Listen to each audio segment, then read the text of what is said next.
দাবি আছে শেখ হাসিনারে চুলোর মুঠি ধরে এনে বিচারের আওতায় আনো। শেখ হাসিনা সুস্থ অবস্থায় সুন্দর অবস্থায় বিদেশে ঘুরে বেড়াবে আর আমি মামলার বোঝা টানবো, এটা মেনে নেওয়া যাবে না।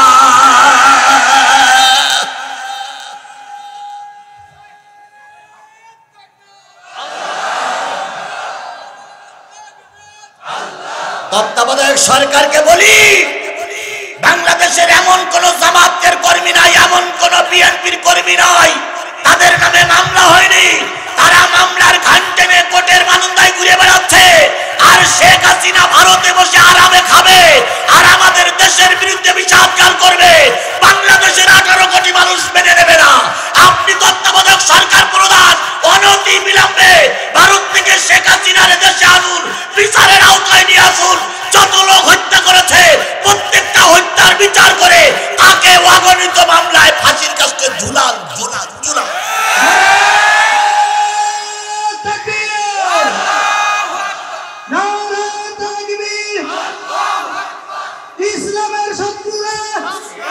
এটা আমাদের 18 কোটি মানুষের দাবি। কথা বলেন ঠিক না ঠিক?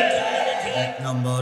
2 নম্বর দাবি হলো এই যে সুপ্পু সাহেব বসে আছে, আমাদের দেশের রাষ্ট্রপতি নাম কি? শাহাবুদ্দিন চুপ্পু। এই শাহাবুদ্দিন চুপ্পু হলো আওয়ামী লীগের দালাল। একে ক্ষমতায় যতদিন বসাই রাখা হবে ততদিন দেশ নিরাপদ নয়। সুতরাং আমাদের 2 নম্বর দাবি চুপ্পুরে ক্ষমতার থেকে নামান। 3 নম্বর দাবি, এগুলো বলো সব আমাদের দাবি। কার কাছে? সরকার বাহাদুরের কাছে। আমি যাচ্ছি কোরআনে, কিন্তু একটু বুঝাচ্ছি। 3 নম্বর দাবি বাংলাদেশের 450-500 থানা, এই 450-500 থানার যতগুলো ওসি সাহেব ছিল সব প্রায় আওয়ামী লীগের লোক।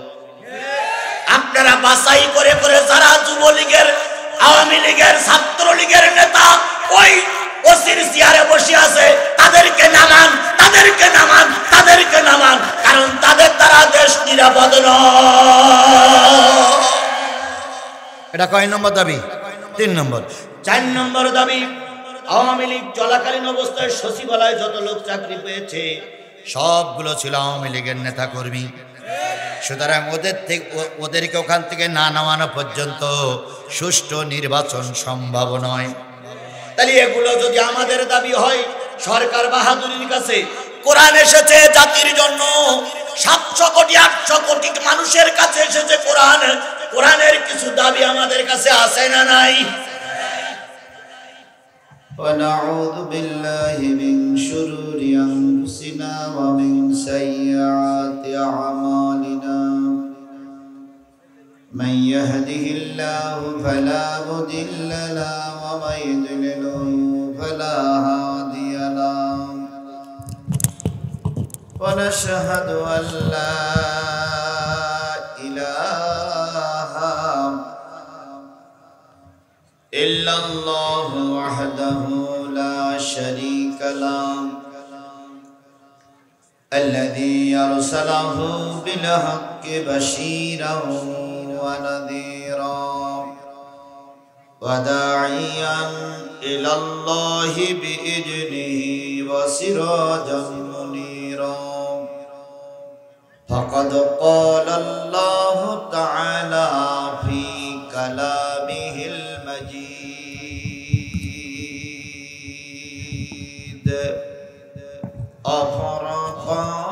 وفرقانه الحميد أعوذ بالله من الشيطان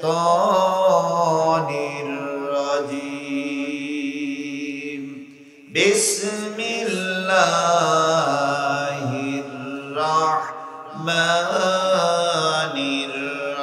الرحيم تبت يدا أبي لهب وتب ما أغنى عنه ماله وما كسب سيصلى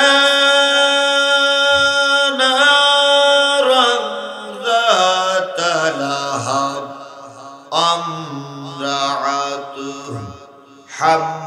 حمالة الحطب في زيدها حبل من مسد صدق الله المولانا العظيم إن الله وملائكته يصلون على النبي يا أيها الذين آمنوا صلوا عليه وسلموا تسليما اللهم صل على محمد وعلى آل محمد كما صليت على إبراهيم وعلى آل إبراهيم إنك حميد مجيد اللهم بارك على محمد وعلى آل محمد كما باركت على إبراهيم وعلى آل إبراهيم إنك حميد مجيد لا إله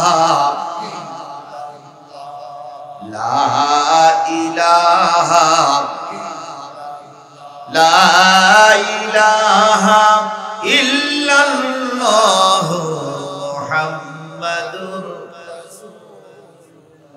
পাখির গানে গানে হাওয়ার তানে তানে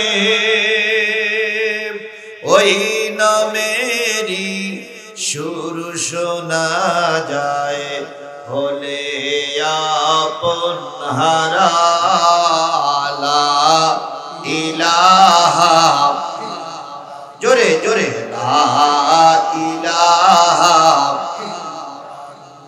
লা ইলাহা ইল্লাল্লাহ লা ইলাহা লা ইলাহা ইল্লাল্লাহ মুহাম্মাদুর রাসূলুল্লাহ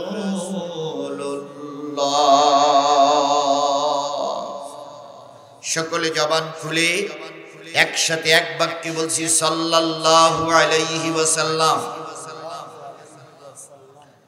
সিরাজগঞ্জ জেলার উল্লাপাড়া উপজেলার ভদ্রকোল পূর্বপাড়া ইসলামী যুব সমাজ কল্যাণ পরিষদের উদ্যোগে অনুষ্ঠিত হচ্ছে 17তম একদিন ব্যাপী তাফসীরুল কোরআন মাহফিল। ৩রা নভেম্বর ২০২৪ 18ই কার্তিক ১৪৩১ বাংলা রোজ রবিবার। আজকের এই ৩রা নভেম্বর ২০২৪ তাফসীরুল কোরআন মাহফিলের শ্রদ্ধাভাজন স্বনামধন্য সম্মানিত সভাপতি জনাব আলহাজ মোহাম্মদ মতিউর রহমান মুকুল, অবসরপ্রাপ্ত টিএনটি কর্মকর্তা, সহসভাপতি জনাব নাসিম মোহাম্মদ পাপ্পু, বিশিষ্ট শিল্পপতি, ঢাকা। আজকের এই মাহফিলের সম্মানিত প্রধান অতিথি, জননন্দিত নেতা জনাব এম আকবর আলী, সাবেক মাননীয় জাতীয় সংসদ সদস্য 65 সিরাজগঞ্জ 4 উল্লাপাড়া। আজকের মাহফিলের সম্মানিত প্রধান মেহমান, বিশিষ্ট আলেমে দ্বীন, বাংলাদেশের অন্যতম একজন পরিচিত ব্যক্তিত্ব, উল্লাপাড়া মাটি ও মানুষের বন্ধু,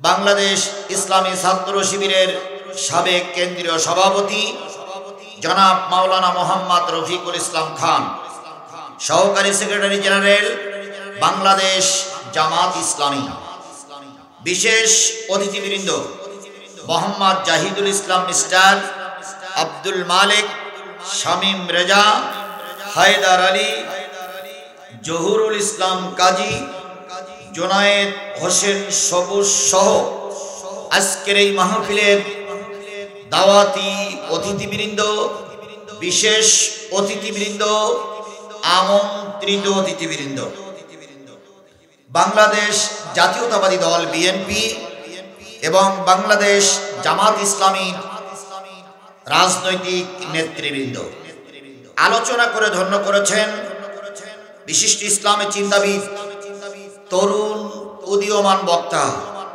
সুললিত কণ্ঠের অধিকারী জনাব হযরত মাওলানা Ruhul Amin Siraji, BA honours, MA masters all first class, আল হাদিস অ্যান্ড ইসলামিক স্টাডিজ বিভাগ, ইসলামী বিশ্ববিদ্যালয় কুষ্টিয়া। যুবককে আল্লাহ পাক আরো সুন্দরভাবে জাতির উদ্দেশ্যে কথাগুলো সাজিয়ে গুজিয়ে বলা তৌফিক দান করুন। আল্লাহ পাক তার মেধা এবং যোগ্যতা বাড়িয়ে দিক। জাতির দুঃসময়ে তারা কথা বলেছেন, এখনো যেন তার জবানকে আল্লাহ বলন্দ করে দেন। আজকের মাহফিলের অন্যতম আলোচক হযরত মাওলানা আব্দুল লতিফ সাহেব, মাওলানা শিহাবুদ্দিন সাহেব, হাফেজ মাওলানা শরীফুল ইসলাম সাহেব সহ গর্বিত মায়ের গর্বিত সন্তান, শ্রদ্ধেয় ওলামায়ে হযরত, এলাকার বিভিন্ন কুঠির থেকে আগত দিনদার, পরেজগার, মুত্তাকি মুসলমান ভাই ও বন্ধুগণ, পদ্মায় অবস্থানরত শ্রদ্ধাশীলা মা ও বোনেরা, সকলকে নিয়ে আবারও সালাম বিনিময় করছি। আসসালামু আলাইকুম ওয়া রাহমাতুল্লাহি ওয়া বারাকাতুহু। শুকরিয়া আদায় করছি সেই মালিকের, যে মালিক আপনাকে আমাকে সৃষ্টি করে 3.5 বডির ভিতরে কোটি কোটি টাকার সম্পদ দিয়ে সুস্থ অবস্থায় আজকের এই কোরআনের মাহফিলে এসে বসার মতন তৌফিক দান করেছেন। অনেক লোক কোরআনের মাহফিল শুনতে এসেছে কিন্তু বাজার ঘাটে ঘুরে বেড়াচ্ছে। এই লোকগুলো যদি সব মাহফিলে এসে যায় তাহলে মাহফিলটা টপে টপ পূর্ণ হয়ে যাবে। কথা বলেন ঠিক না ঠিক? তাহলে আল্লাহ পাক সকলকে কোরআনের মাহফিলে কবুল করে না। কাউকে যাত্রা গানে কবুল করে, কাউকে সিনেমায় কবুল করে, কাউকে পুতুল নাচে কবুল করে, কাউকে পয়লা বৈশাখে কবুল করে, কাউকে সিনেমার হলে কবুল করে, কাউকে টেলিভিশনের ময়দানে কবুল করে, আবার কাউকে কোরআনের মাহফিলে কবুল করে। এখন আপনাকে আমাকে আল্লাহ যে কোরআনের মাহফিলে কবুল করেছেন, এজন্য আপনারা খুশি না বেজার? সবাই মিলে বলুন তো, খুশি না বেজার? যে আল্লাহ খুশি, যে আল্লাহ দয়া করে আমাদেরকে এখানে আসার তৌফিক দিলেন, সেই আল্লাহর দরবারে সকলে মিলে শুকরিয়া আদায় করছি। আলহামদুলিল্লাহ। আরেকটু জোরে বলুন তো, আলহামদুলিল্লাহ। বন্ধুগণ, কার শুকরিয়া আদায় করলাম? জীবিত থাকি, মারা যায়, মারা যাওয়ার পরে তোর কথা বলতে পারবো না। ইচ্ছায় অনিচ্ছায়, সুখে থাকি, দুঃখে থাকি, কষ্টে থাকি, বিপদে থাকি, মুসিবতে থাকি, জেলে থাকি, বাইরে থাকি, রিমান্ডে থাকি, ফাঁসির কাস্টে ঝুলি, সকল ক্ষেত্রে শুকরিয়া আদায় হবে কার? আবারও বলছি আলহামদুলিল্লাহ।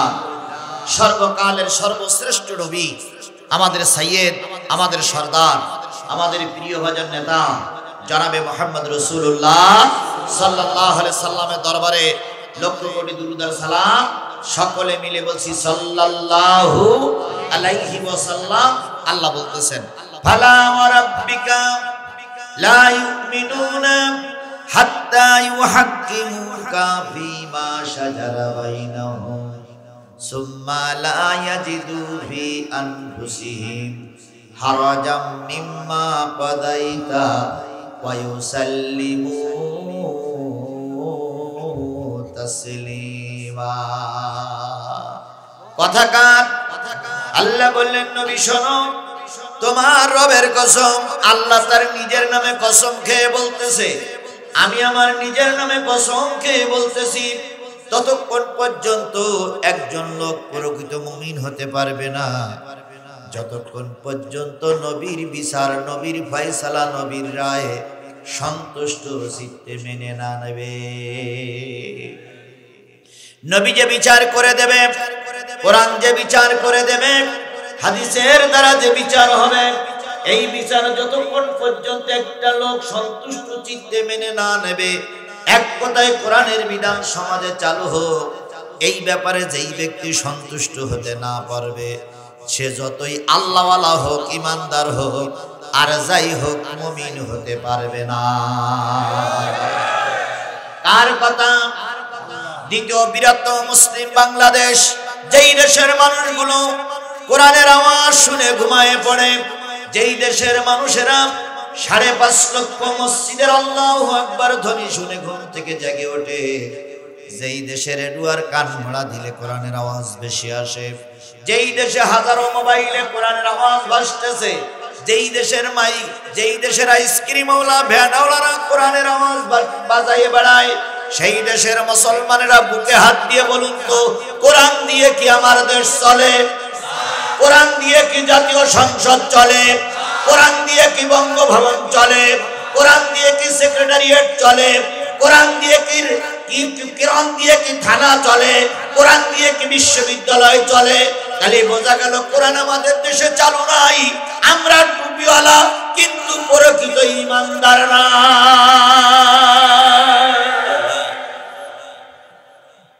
এবার বলুন, কোরআনের আইন কি দুটো একটা আমাদের দেশে চালু নাই?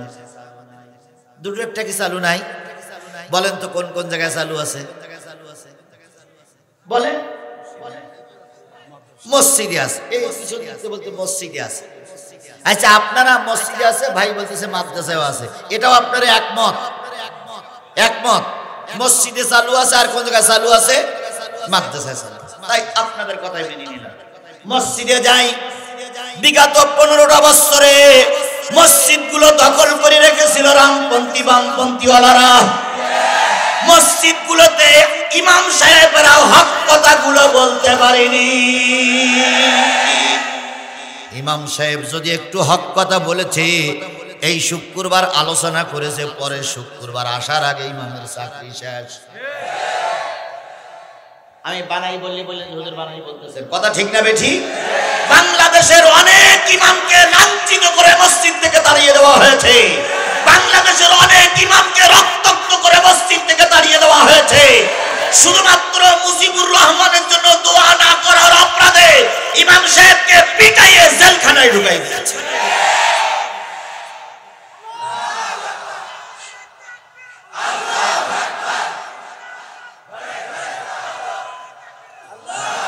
শুধুমাত্র শেখ মুজিবের জন্য দোয়া না করার কারণে ইমামের চাকরি চলে গেছে, কথা ঠিক না বেঠিক?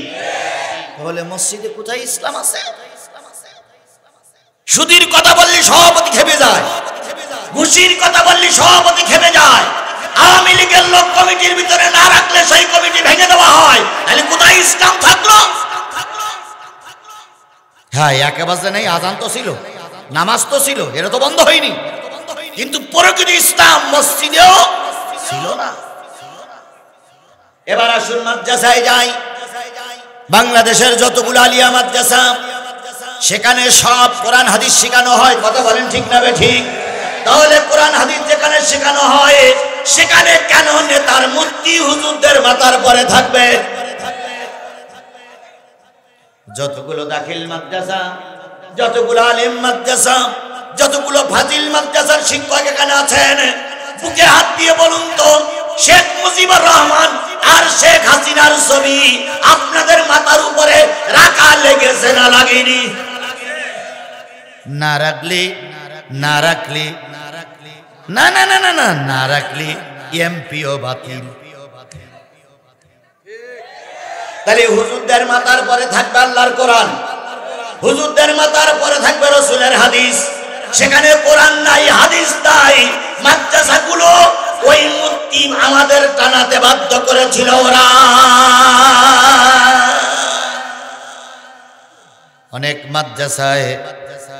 অনেক মাদ্রাসার প্রিন্সিপাল সুপারিনটেন্ডেন্ট হয়েছিল হিন্দু।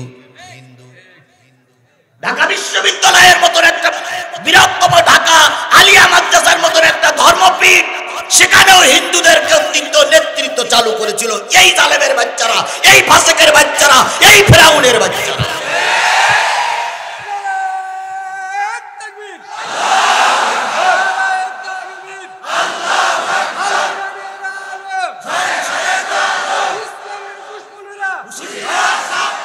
আমার ভাইয়েরা, কোন মুসলিম ভাই যদি এখানে থাকেন, আমরা আপনাদের শত্রু নই।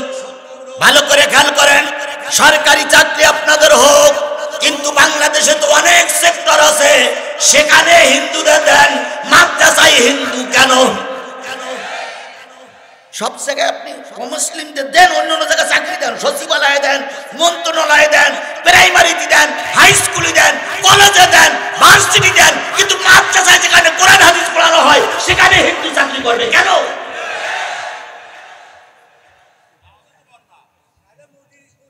আমার ভাইয়েরা, খালি মাদ্রাসায় পুরাপুরি ইসলাম ছিল না, এখন আছে কিনা পড়ার কথা কেউ ছিল না। মসজিদেও পুরাপুরি ইসলাম ছিল না। তাই বলে কি ইসলাম আমাদের দেশে কোনো জায়গায় ছিল না? হ্যাঁ ছিল, একটা জায়গায় ছিল। কাজী সাহেব আছে, বিয়ের দেন মোহর,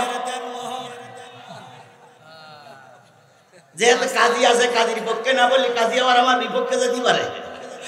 বিয়ের দেন মোহর, এই দেন মোহর বাঁধাটা কোরআন হাদিস সম্মত কিনা? অবশ্যই বিয়ের দেন মোহর বাঁধা ফরজ। আর বিয়ে করা কি না? বিয়ে করা সুন্নত, আর দেন মোহর বাঁধা ফরজ। অথচ সেই বিয়েতে ঢাকঢোল পিটানো হয়, আর দেন মোহরের বেলায় দিয়ে স্বামী রাত্রি বউর হাত ধরে বলে কি, মাফ করে দিও, আজকে দিতে পারলাম না। ফরজ কাজটা বাদ দিয়ে সুন্নতটা নিয়ে টানাটানি হয়। এবার আসুন, বিয়ের দেন মোহর বাঁধা ফরজ, এটা ফরজ না আদায় করলে বিয়ে হয় না। অথচ সেই দেন মোহরটা ইসলামের শরীয়তে এটা এখনো জায়েজ আছে, তার এটা এখনো চালু আছে। তারপরে এমন একটা অবস্থা হয়েছে, জাতিয়াত দেন মোহর বাদে যে কিয়ামতের আগ পর্যন্ত শোধ করা সম্ভব নয়। ভ্যানওয়ালা সেলিয়া, রিক্সাওয়ালার মেয়ে বিয়ে হবে, দেন মোহর বেঁধেছে 4,32,533 টাকা 6 পয়সা 15 আনা। এই যে 4 লাখ টাকা দেন মোহর বাইলো রিক্সাওয়ালার মেয়ে আর ভ্যানওয়ালার ছেলে, তাই কি করে আদায় করবে? এই জন্য দেন মোহর সাধ্য অনুযায়ী বানতে হবে। তাহলে দেন মোহরটা এখনো কোরআনের আইন এখনো সমাজে চালু আছে না নাই? আছে। 2 নম্বর যেটা চালু আছে সেটা হলো ফারাইজি সম্পত্তি, এক ছেলে সমান কয় মেয়ে। জোরে বলেন, কোরআনের বিধান এক ছেলে সমান কয় মেয়ে? এখনো কি উল্লাহ পড়ায় তাই চালু আছে? কিন্তু দুঃখ বা পরিতাপের বিষয়, এমন টুপিওয়ালা, এমন হাজী সাহেব আছে, বিয়ে মরার আগে সব ছেলেদের নামে লিখে দিয়ে যায়, মেয়েরা কিছুই পায় না। হাজী সাহেব মানুষ, মরার আগে মেয়েদের নামে লিখে দিলেন, ছেলেদের নামে লিখে দিলেন, আর মেয়েগুলোরে মাহরুম করলেন। আমি হাজী সাহেব আপনার কাছে জিজ্ঞেস করি, যেদিন আপনার ছেলের জন্ম হয়েছিল সেদিন চাচি আম্মার আপনি ঘরে ছিলেন, যেদিন মেয়ের জন্ম হয়েছিল সেদিন উল্লাপাড়া থেকে অন্য লোক এসে আপনার মেয়ের জন্ম দিয়ে গেছে, এই জন্য মেয়েরে মাহরুম করে আপনি ছেলের নামে লিখে দিলেন। এটা কোনো মানবতার কল্যাণ নয়, এটা কোনো মুসলমানের কাজ নয়, এটা কোনো হুজুরের কাজ নয়, এটা কোনো হাজী সাহেবের কাজ হতে পারে না।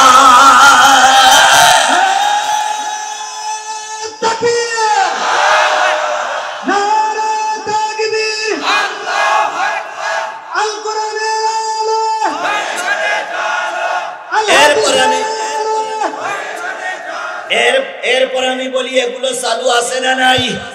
আরো জোরে বলেন, চালু আছে না নাই? সকলের কাছে অনুরোধ, সকলের পায়ে ধরে অনুরোধ, দয়া করে মায়া করে মরার আগে কারণ নামে কিছু লিখে দিয়ে যাবেন না, তাহলে কোরআন অবমাননা করা হবে, ইসলাম অবমাননা করা হবে। আপনি লিখে দেবেন কেন? আপনি যাওয়ার আগে রেখে যান, ওরা শরিয়াত অনুযায়ী ভাগ করে নেবে। আপনার কোনো অধিকার নেই মরার আগে ছেলেদের নামে মেয়েদের নামে লিখে দেওয়া। যদি মেয়েদের নামে লিখে দেন সেটাও অন্যায়, ছেলেদের নামে লিখে দেন সেটাও। তবে হ্যাঁ, যদি এমনটি হয় ছেলে মেয়ে এক জায়গায় হয়ে গেছে, ছেলে মেয়ে এক জায়গায় হয়েছে কম্প্রোমাইজের ভিত্তিতে, হয়তো মেয়েরা বলল আব্বা এই ভাই এই জায়গাটা বড় ভাই বসে আছে, ওটা বড় ভাই দেন, ওই জায়গাটা মেজি ভাই বসে আছে, ওটা মেজি ভাই দেন, ওই জায়গাটা ছোট ভাই দেন, আর ছোট ভাই বড় ভাই আর মেজি ভাইয়ের সঙ্গে চুক্তি পরামর্শ করে তোমাদের কাছে যেটা পাবো সেটা ওই জায়গাটা আমাদের দাও। যদি সব রাজি হয়ে যায় সেক্ষেত্রে জায়েজ আছে। তাহলে আমি যেটা বোঝাতে চাচ্ছিলাম সেটা হলো কোরআনের আইন আপনারা বললেন মসজিদে সেখানেও পাওয়া গেল না, বললেন মাদ্রাসায় সেখানেও পাওয়া গেল না, দুইটা জায়গায় ফারাইজ অংশ আর ফারাইজ অংশ দেনমোহর সেখানেও ছিল, তারপরে সেগুলো আমরা মাহরুম করে ফেলেছি। তাহলে কোরআনের বিধান এই সমাজে চালু করতে গেলে ফেরেশতা চালু করে দেবে না, আপনি আমি চালু করতে হবে, আপনার আমার চালু করতে হবে। কথা বলেন ঠিক না বেঠিক? কোরআনের বিধান চালু করার নিয়তে, কোরআন জানার উদ্দেশ্যে, রসুলের নামে নাজিল হওয়া কোরআনকে নিয়ে সামনে নিয়ে বসেছি। এই জন্য রসুলের নামে দুরূদ আর সালাম সকলে মিলে বলছি সাল্লাল্লাহু আলাইহি ওয়াসাল্লাম। বন্ধুগণ, আর বেশি দূরে যাব না, শুধু এতটুকু বলি, এই যে কষ্ট করে বসে আছেন কি শুনতে চান? সবাই মিলে বলেন কি শুনতে চান? আরো জোরে বলেন কি শুনতে চান? আচ্ছা বলুন তো, এই কোরআন নাজিল হলো, এই কোরআন নাজিল হলো তা আমাদের জন্য নাকি? কাদের জন্য নাজিল হয়েছে? আমাদের জন্য। আমরা সবাই মানুষ না ভাই? আচ্ছা, এই কোরআন নাজিল হলো, এই কোরআন কি এমনি এমনি আপনার কাছে এসেছে? কিছু দাবি আছে না কোরআনের? কিছু দাবি আছে না কোরআনের? শেখ হাসিনার কাছে আমাদের কিছু দাবি ছিল, ছিল না? সে দাবির ভিতরে কি দাবি? সুষ্ঠু নির্বাচন দাও, এটা দাবি ছিল না? ছিল না? জনগণের কাতারে এসো, জনগণ যদি তোমাকে ভোট দেয় আমরা রাজি, কিন্তু জনগণের ভোট ছাড়া দিনের ভোট রাতে করে আমরা তোমাকে ক্ষমতায় বসাতে রাজি না। এটা ছিল আমাদের দাবি, জনগণের দাবি। কথা বলেন ঠিক না বেঠিক?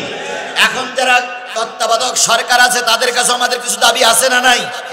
এক নম্বর দাবি আছে, শেখ হাসিনারে চুলোর মুঠি ধরে এনে বিচারের আওতায় আনো। শেখ হাসিনা সুস্থ অবস্থায় সুন্দর অবস্থায় বিদেশে ঘুরে বেড়াবে আর আমি মামলার বোঝা টানবো, এটা মেনে নেওয়া যাবে না।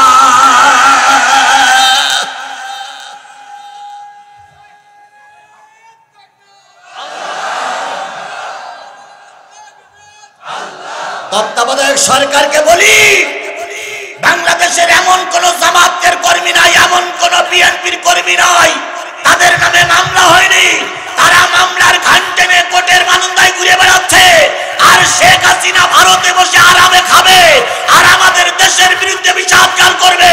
বাংলাদেশের 18 কোটি মানুষ মেনে নেবে না। আপনি তত্ত্বাবধায়ক সরকার প্রধান, অনতি বিলম্বে ভারত থেকে শেখ হাসিনার দেশে আনুন, বিচারের আওতায় নিয়ে আসুন। যত লোক হত্যা করেছে প্রত্যেকটা হত্যার বিচার করে তাকে অগণিত মামলায় ফাঁসির কাছে ঝুলান ঝুলান ঝুলান।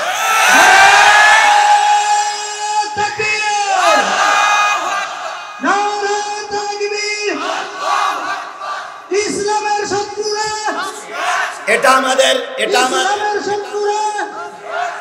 আমাদের 18 কোটি মানুষের দাবি। কথা বলেন ঠিক না বেঠিক? এক নম্বর।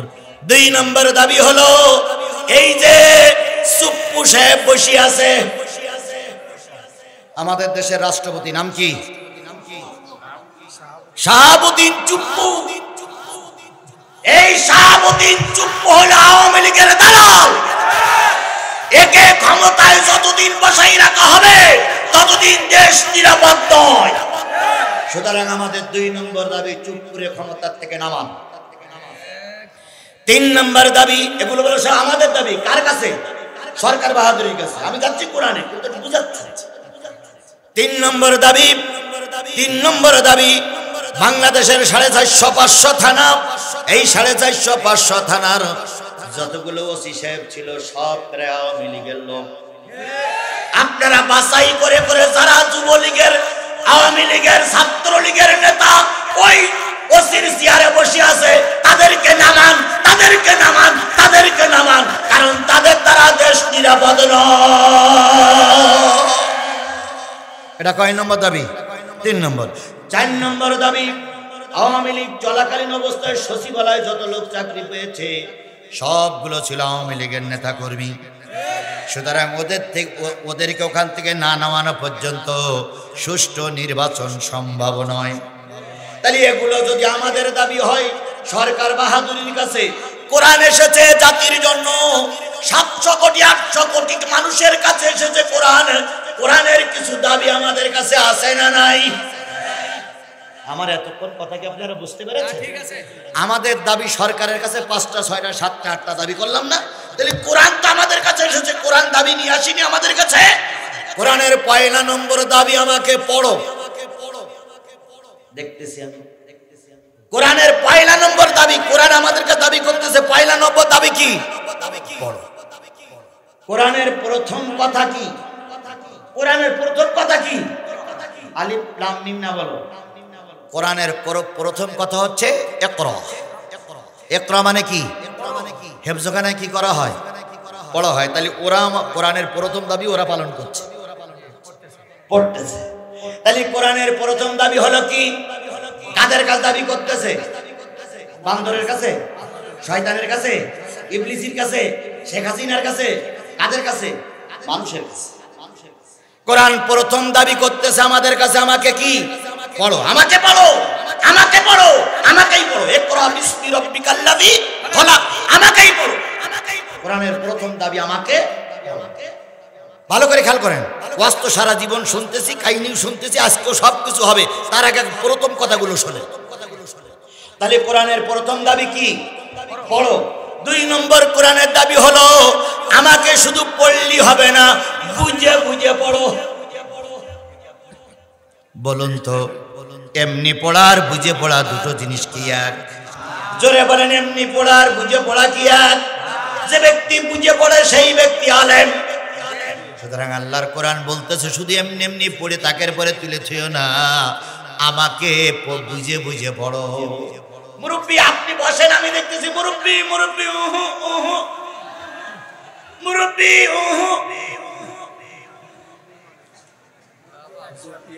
আচ্ছা আমি দেখতেছি এটা চলছে, বেশি দেওয়ালি আবার গলা বসে যেতে পারে। আচ্ছা মুরব্বি কষ্ট করছে, ওনার কষ্ট না দিয়ে আমরা একটু এগিয়ে আসতে পারি না? ভাই চান্সের সামনে একটু এগিয়ে আসতে পারি না? একটু এগিয়ে আসতে পারি না? একটু খেয়াল করি। আচ্ছা আচ্ছা আচ্ছা আচ্ছা খেয়াল করি, খেয়াল করি। আমার কথা ডিস্টার্ব করি না, একটু এগিয়ে আসেন। জায়গা না থাকলে দাঁড়াই থাক, রাস্তায় থাক, জায়গা কম হয়ে গেলে আমি লম্বা করবো কি করি? এরপরে যারা এখানে আছেন ওই ফাঁকে ওই পাশে জায়গা আছে, দয়া করে ওই পাশে একটু যাবেন। যারা স্বেচ্ছাসেবক আছেন আস্তে করে, কোনো অমূল্যায়ন হয় না, কোনো যেন অপমান হয় না। আজকে দেখেন একটা জিনিস ভাইরাল হয়েছে, সেটা হচ্ছে বিএনপির 2 নেতা এখানে বক্তব্য দিয়েছে। বিএনপির ফখরুল সাহেব অত্যন্ত ধৈর্যধারী একজন রাজনীতিবিদ, এটা আমরা স্বীকার করি। কিন্তু উনি একটা জনসভায় যেতে গিয়ে ওনার এক কর্মীর একটা থাপড় দিয়েছে, দেখেছেন আপনারা? ওনার এক কর্মীর একটা থাপড় দিয়েছে।